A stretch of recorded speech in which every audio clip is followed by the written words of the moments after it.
In a single night, 307 people in England drowned in their own homes, not in war, not in fire, but in silence.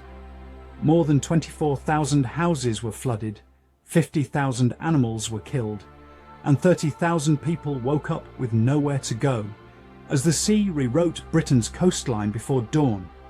This wasn't just a storm, it was a moment when modern Britain realised how fragile it truly was. For some, it became a statistic. For others, it became the night they never forgot. If you value stories that matter, please like the video and subscribe to the channel, because what happened next wasn't just about water, it was about people, trapped in the dark, waiting for morning that almost never came. 1. The night Britain went to bed and never expected to wake up. You go to bed on the night of 31st January 1953, believing tomorrow will come as normal. The wireless is off. The fire has burned low. Outside, the wind is rising. But you've heard worse before. Along Britain's east coast, families settle into sleep, unaware that the sea has already begun to move. There are no alerts, no sirens, no warnings of any kind.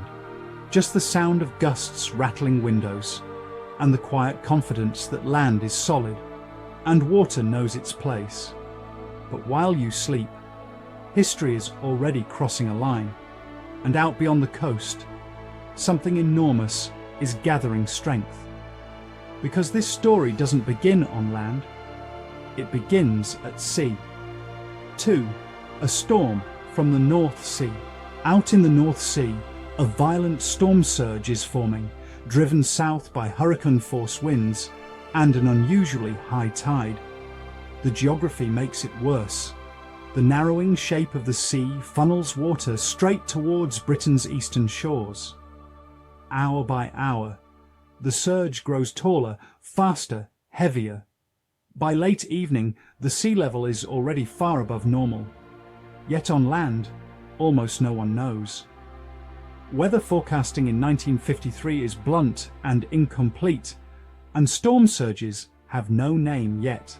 You are asleep, while the sea is being pushed towards you like a loaded weapon, and when it finally reaches the coast, it doesn't stop. 3. The sea that climbed over the land. The water doesn't crash in like a wave. It climbs, quietly, relentlessly. Sea walls and embankments, many built decades earlier, begin to fail one by one. In some places, they are simply overtopped. In others, they collapse under pressure they were never designed to withstand. Salt water spills into fields, roads, and villages at a speed that feels unreal. This is not flooding as people understand it. There is no language for what is happening yet. Only the sudden knowledge that the land itself is no longer safe. And nowhere is that realization more brutal than on a small island in Essex. 4. Canvey Island, when water came through the front door. On Canvey Island, many homes are single-story. Bedrooms are low. Families sleep close to the ground.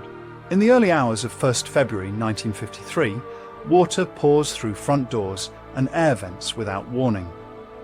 People wake to freezing seawater already at their knees. Some never wake at all. Children are lifted onto tables. Parents smash ceilings to escape into roof spaces. For the elderly, there is often no time. By morning, 58 people on Canvey Island are dead, a devastating number for such a small community. The island survives, but it is forever changed, and Canvey is only the beginning. 5. East Anglia underwater. From Norfolk to Suffolk, the sea pushes inland with unstoppable force. Entire stretches of East Anglia disappear beneath icy water before dawn. Roads vanish. Fields become open sea. Villages are cut off completely. Telephone lines fall silent. Electricity fails. Darkness returns. You are no longer part of a nation. You are an island, waiting. By sunrise, thousands are stranded, surrounded by water, cold, and uncertainty. And only then does Britain begin to understand the scale of what has happened. Because when morning comes, the numbers tell a story no one is ready to hear. 6. Power gone, roads gone, time stopped. By the early hours of the morning, the lights go out, telephones fall silent, roads dissolve into black water.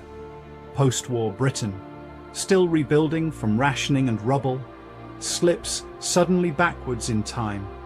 You measure distance by torchlight now, not miles.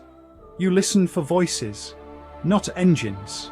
In many places, help cannot reach you at all. And in that silence, fear spreads faster than the water ever did, because once the systems fail, survival becomes personal. 7. Families trapped in the dark. Inside flooded homes, you climb onto tables, onto wardrobes, onto attic beams never meant to carry lives. Parents hold children above the waterline as long as their arms will allow. Neighbours shout through walls, through windows, through darkness. The cold bites first at the feet, then the legs, then the chest. Minutes stretch into hours, and all you can do is wait for the water to fall or for someone to find you. For some, help comes just in time. For others, it never does. 8. Children who didn't understand why the sea was in their bedroom. For children, this isn't history, it's confusion. You wake to shouting, to being lifted, to water where your toys should be. The sea feels like ice. Your clothes are heavy. Some are passed through windows into boats they've never seen before. Others are wrapped in blankets in school halls, crying for parents who haven't arrived yet. Years later, many still remember the smell of salt water indoors. The night doesn't end when the flood recedes. It follows them for life. But the heaviest cost is paid by those who cannot run. 9. The elderly paid the highest price. Most of the dead are older people, sleeping deeply, moving slowly, living alone. The water rises too fast for fragile legs and locked doors. Some are found in beds, others in armchairs, exactly where they sat the night before. There is no drama, no final shout, just quiet loss. By the time the figures are counted, 307 people in England are dead. And Britain realises that modern life has limits it never wanted to admit. Only now does the rescue truly begin. 10. Rescue by boat, torchlight, and bare hands. As daylight breaks, boats arrive where cars once drove. Fishermen, soldiers, volunteers, anyone who can float, rows. Rescuers work with torches, ropes, instinct. Names are shouted into ruins. Some survivors are pulled from rooftops, others from trees, some from nowhere at all. There is exhaustion, there is grief, there is quiet courage. And amid the devastation, something human endures. People helping strangers, because there is no other choice. And when the water finally pulls back, Britain is forced to look at what's left behind.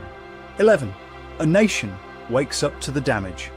When morning finally arrives on 1st February 1953, Britain begins to count. The figures are blunt and they are final. 307 people dead in England, 19 more in Scotland. Over 24,000 homes flooded, 160,000 acres of land submerged, and more than 30,000 people left homeless. An estimated 50,000 animals are killed, wiping out livelihoods built over generations. The cost is put at 50 million, more than 1.2 billion today. For the first time, the country sees the flood not as chaos, but as a national wound. And then comes the most chilling realization of all. 12. Why London was almost next. At its peak, The storm surge pushes water up the River Thames to levels never properly planned for. In central London, the river comes within mere centimetres of overtopping its defences. Had the surge arrived just a little later, at high tide, Westminster, the city, and the underground could have flooded. Government officials quietly acknowledged the truth. The capital was saved by timing, not preparation. For a nation still confident in its engineering, this is a sobering moment, because luck is not a defence strategy. Something has to change. 13. The disaster that changed British thinking forever. The 1953 flood does more than devastate communities. It alters national thinking. For the first time, Britain confronts the idea that nature can outpace infrastructure. Scientists begin to study storm surges seriously. Engineers rethink seawalls built for a different century. Politicians debate long-term protection instead of emergency repairs. Quietly, the flood also sparks early conversations about rising sea levels and climate risk. This is no longer just a tragedy. It becomes a warning. And warnings demand action. 14. From tragedy to protection. Out of loss comes resolve. Plans are drawn for a movable barrier across the Thames, something once thought unnecessary, even absurd. Decades later, the Thames Barrier becomes reality, completed in 1984. Along the East Coast, defences are raised, strengthened, reimagined. The sea is no longer trusted. It is monitored, measured, respected. All of it traces back to one night in 1953. Protection, paid for in memory. But memory does not fade so easily. 15. The flood that lives on in memory. For younger generations, 1953 is a chapter in history. For those who lived through it, it is a night that never truly ends. They remember the cold, the silence, the smell of salt water indoors. They remember neighbours who never came back. Along Britain's east coast, stories are still passed down, not as warnings, but as reminders. Because the sea is still there, still close, still waiting, and Britain remembers what happens when it forgets. The flood of 1953 was more than a night of rising water. It was a moment when Britain confronted its own fragility, when ordinary homes, quiet streets, and trusted defences failed together, leaving behind loss, resilience, and lessons written in salt and memory. What began as a storm became a reckoning, and what followed reshaped how a nation lives with the sea. If this story moved you, click to watch our next film, where we return to another forgotten moment of British history, one that still echoes quietly through everyday life in the UK. Please like the video, subscribe to the channel, and share your thoughts in the comments if this story stirred a memory, a question, or a reflection of your own. Thank you for watching, and until next time, goodbye.